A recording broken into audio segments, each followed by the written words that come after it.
Also, along the lines of the record, the best way I think you guys complemented the music was this outstanding packaging that came with the record.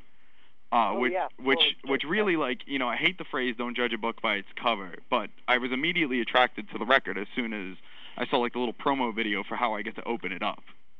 yeah. And like, who came up with that concept? Like, would you guys hire an art director, or it was one of you guys? I actually had the idea for a really long time. I've done all the art with in combination with my buddy Austin Sellers Okay. here in Portland. Really funny dude, and it's one of those things like I can draw and paint on my own, and he can design and draw on his own. But I feel like together we do such better work. It's so much more. I brought him that idea. Right. And I remember bringing him the idea, like I had it all folded up and drawn on and everything. That's so awesome. And he opened it up and he looked at me and says, "No way. They're not going to let us do it. You're going to make me sit here and do hours and hours of work just to have them say no." It's like, that's ridiculous. Let's not do it. And I was like, no, how about we just do it and just tell them that this is it. This is what you get. And Equal Vision, luckily, was very supportive of it. We have our own label, but they do all the distribution, and that was the main issue was, will they go for it? Right. But I mean, it came out so cool. I mean, you kind of have to do that stuff. Because I feel, you're definitely touching on something with it, because I always hear from the generation before us saying, "Oh, vinyl. We had these great things with vinyl. I mean, the Stones, for the cover of Sticky Fingers, they put a zipper on there and you can unzip Keith Richards' pants. They were doing such crazy things with their covers. I mean, you look at the cover for Zeppelin's Physical Graffiti, when you slide it out, all the windows change, We don't have that anymore with CDs, and I think, like, this was just such a great way to do it, and a great way to package it, that I can say, like, yeah, no, we do have this. My generation has this. Portugal the Man did it, and I get to open it up and make this cool. It looks like, I don't know, when you open it up, it's like a fish face almost on the top part, and then a bear. It's pretty nuts. It came out really cool. I felt like it was pretty good timing for it as well. I mean, the CD is so dying right now. There's really no stopping that.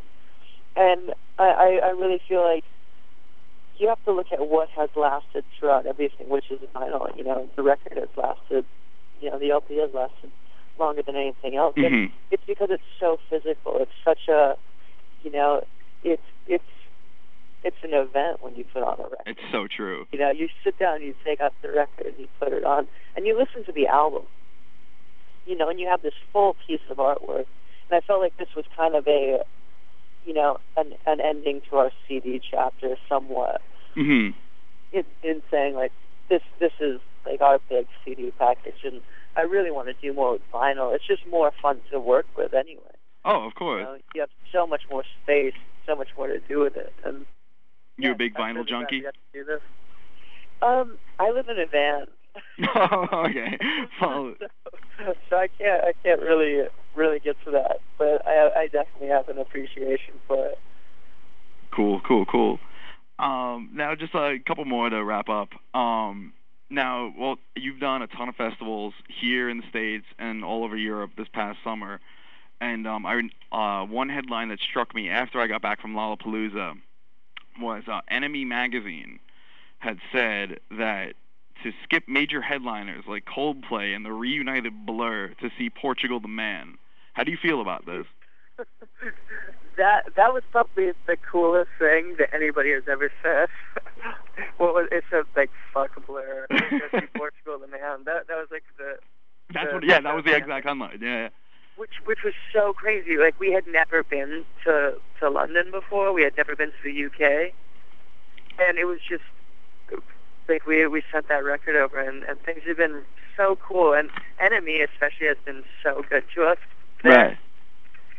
It's really cool to see things like that happen. I like to see that happen when it's just, kind of people just taking a risk. We're not necessarily a cool band. We've never been a buzz band or a hype band. Mm-hmm. And it's cool when people take that risk. It's cool when people step out and say, You know what? I'm just gonna say I like this band. Like I know that not everybody is talking about it right now, but yeah, cool. Especially for like corporate magazines. I mean, I do it a lot on the blog, but I mean, I'm not owned by anybody. You know, I have the liberty to do that. But when I saw that NME, like the one magazine I grew up reading, you know, that took me back. I was like, okay, well, this is the coolest thing for these guys to be saying. So funny. It was one of those moments too. Somebody was just talking about play, but we really. I don't know if it's obvious by our music, but we're pretty big Oasis kids. So am I. And, how devastated are you by this breakup? You know, I don't know what to think about it. Like, I've been saying this whole time, like, thank God Oasis is putting out records because we need a band like that. Thank you, John. That's going to just be like rock and roll and not give a shit. Right. You know, that's what we need, and I was so happy they were putting out records, and they already recorded another album, and they're doing all these tours. Yeah, what assholes, man. Yeah. Jump back in it. Yeah, I was very disappointed by that, you know, to hear that they split. But you know, what are you gonna do? That band is so necessary to us right now. Thank you. It's gone for so long, and what's the point of ending that? Mhm. Yeah, I couldn't agree more. Now, you know, they may have split, but you know, you guys kind of with young bands like yours, you know, Portugal the Man coming up, and you know, all these bands from Portland, all the indie bands coming up now, getting such high acclaim. You know, you have NME saying fuck Blur, go see Portugal the Man, and all the great press about the new record. What's next for you guys? Like, what do you guys do next for Portugal the Man? Well, we actually have another record pretty much done. Oh wow. We're trying to figure out what to do with it, or if it's even an album or what it is. It's 10 songs right now, but okay.